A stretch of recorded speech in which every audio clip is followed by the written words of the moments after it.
বিসমিল্লাহির রহমানির রহিম।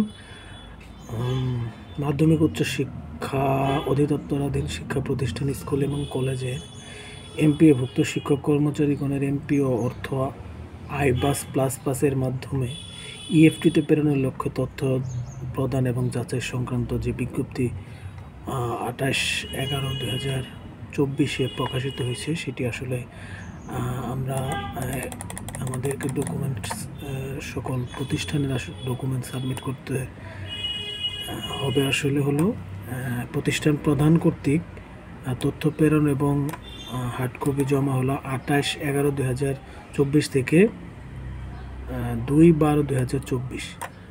সময়টি কম মনে হলেও আসলে উদ্বিগ্ন হওয়ার কিছু নাই।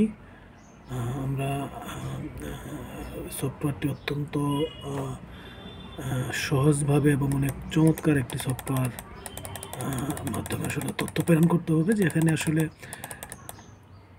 আমাদের এমপিও শিটের পূর্ব তথ্যগুলাও মূলত দেওয়া আছে এবং সুন্দর করে সেটা কপির মতো করা যায়। যে ডান দিকে আমি বাম পাশে যে তথ্য আছে সেগুলো যদি স্থায়ী থাকে, সংশোধন যদি প্রয়োজন না হয়, জাস্ট ডান দিকে ক্লিক করলেই মূলত সেই তথ্যটি আসলে ডান পাশে, বাম পাশের তথ্যটি আসলে ডান পাশে কপি হয়ে যায়, পেস্ট হয়ে যায়। তো আমরা আমাদের যে নির্দেশনাটি আসছে সেটি হলো যে এই সফটওয়্যারটি আমরা ফিল আপ করতে গিয়ে জাতীয় পরিচয়পত্র এনআইডি সংক্রান্ত এনআইডির ক্ষেত্রে শুধু 10 এবং 17 ডিজিট গ্রহণযোগ্য। যাদের এনআইডি নম্বর 13 ডিজিটের তাদের ক্ষেত্রে শুরুতে 4 ডিজিটের জন্মসাল বসিয়ে 17 ডিজিট করে নিতে হবে এবং শিক্ষক কর্মচারীর নাম এবং জন্ম তারিখ জাতীয় পরিচয়পত্রের এনআইডি অনুযায়ী এন্ট্রি দিতে হবে এবং মোবাইল নম্বর নিজ জাতীয় পরিচয়পত্র দ্বারা নিবন্ধিত বা রেজিস্ট্রেশন করা থাকতে হবে। এই ক্ষেত্রে অনেকেই আমরা আসলে উদ্বিগ্ন যে আমাদের জাতীয় পরিচয়পত্র দিয়ে, নিজের পরিচয়পত্র দিয়ে আসলে মোবাইল নাম্বারটি যদি এন্ট্রি তোলা না থাকে, তাহলে যার এনআইডি দিয়ে মূলত তোলা আছে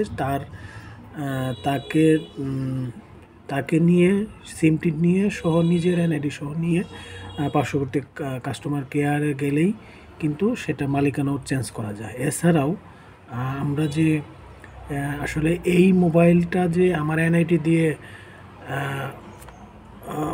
তোলা আছে কিনা, এই মোবাইল নাম্বারটি, সেটিও কিন্তু আসলে জানা যায়। তো আসলে সেভাবে জেনে নেবেন, ততটা উদ্বিগ্ন হওয়ার কিছু নেই। এবং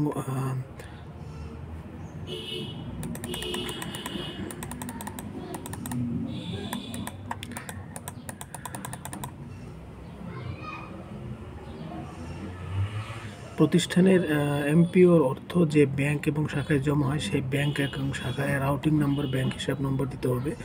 ব্যাংক হিসাব নম্বর 13 ডিজিটের হতে হবে। সবচেয়ে গুরুত্বপূর্ণ সেটি হলো ব্যাংক হিসাব নাম এন্ট্রির ক্ষেত্রে শুধুমাত্র ইংরেজি অক্ষর এ থেকে জেড, বড় হাতের এ থেকে জেড লেখা যাবে।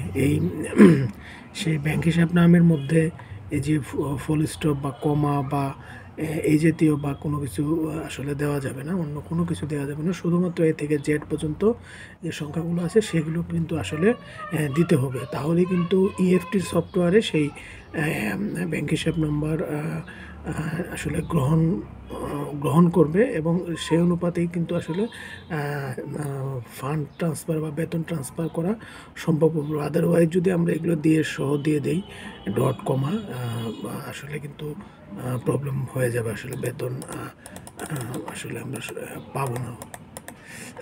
আমরা কিভাবে আসলে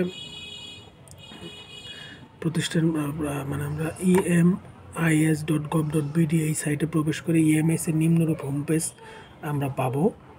সেই হোম পেজে এখানে এমপিও ইএফটি আমরা এখানেও আছে এবং এমপিও ইএফটি এই নিচে এখানেও আছে। মূলত এই যে লগইন আছে, আমরা অনেক সময় এখানে লগইন করি, আসলে এখানে লগইন হবে না, লগইনটা আসলে করতে হবে এখানে, যেহেতু ইএফটির জন্য আলাদা। এবং এমপিও যে পাসওয়ার্ড, সেই এমপিওর পাসওয়ার্ডটা দিয়ে এই এমপিও ইএফটিতে আমরা এখানে ক্লিক করব। ক্লিক করার পর আমরা এই যে এই যে ইউজার আইডি এবং পাসওয়ার্ড, এখানে এমপিওর যে পাসওয়ার্ডটা আছে সেখানে আমরা দিয়ে লগ ইন করলেই কিন্তু লগ ইন হয়ে যাবে। লগ ইন হলে আমরা এই যে এরকম একটি ইন্টারফেস পাবো। তো এই ইন্টারফেসের মধ্যে আমি এখানে যে আমার প্রতিষ্ঠানের প্রবেশ করার পরে এই লগ ইন ফর্ম নিম্নরূপ ফর্ম পাওয়া যাবে। এখন এই রাউটিং নাম্বার হলো আমি যে ব্যাংকের যে উপজেলার থেকে আমি এটা তুলি, তা বেতন তুলি, সেই উপজেলার রাউটিং নাম্বার আছে, এখানে দিয়ে এখানে সেভ করলেই কিন্তু আমরা ইএফটির মধ্যে তখন আমার এই যে এইসব চলে আসবে।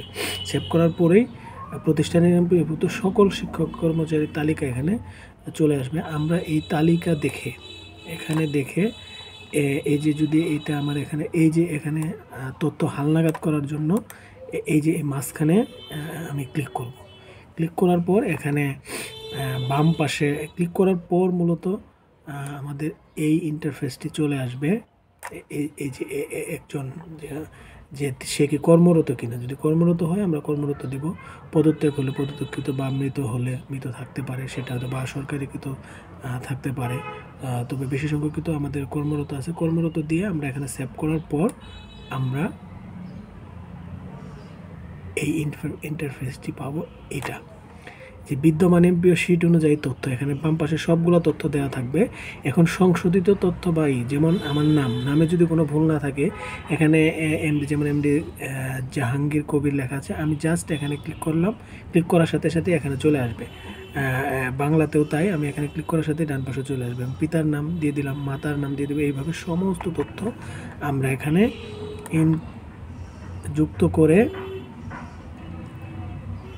আমরা লাস্টে আপডেটে আমরা ক্লিক করব। আপডেটে ক্লিক করেই সবচেয়ে ইম্পর্টেন্ট বিষয় হলো আপডেট ক্লিক করার পর এটি কিন্তু সেভ হয়ে যাবে এবং শিক্ষকের এই যে সম্পূর্ণ অবস্থাটা কিন্তু এটা এখানে একটা টিক চিহ্ন চলে আসবে। তো আমরা কিন্তু এটা সাবমিট করে নিই। এইভাবে সমস্ত শিক্ষকের তথ্য যখন আমরা সাবমিট করব, সাবমিট করার পর আমাদের সাবমিট করার পর